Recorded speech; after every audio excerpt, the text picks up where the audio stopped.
Nasa Calao tayo ngayon for today's video. Maraming seaman ang makikita dito. Opening pala ngayon ng Cabarro Seaman's Loan dito sa Calao. Sheesh! Endorsing. Galing pala akong office kaya napadaan ako dito.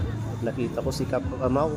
Ito ang aming kapitan na upal. Sheesh! Nakita ko rin dito si Kois Berban. Lagi kong napapanood ang kanyang mga video. Nagluluto siya ng maraming balot at nag-aalaga ng itik. Marami rin siyang baboy at ngayon nag-aalaga siya ng mga 45 days na mga manok. Dito pala sa Cabarro Seaman's Loan, pwede kayong umutang kung kayo ay seaman. Hindi ko lang alam kung pwede makautang ang hindi seaman. Sheesh! Hindi ko lang naabutan. Yung event nila na ito, namigay sila ng ticket upang mabigyan ang nabigyan ng ticket ng isang one-piece chicken ng Mang Inasal. Sheesh! Dalo!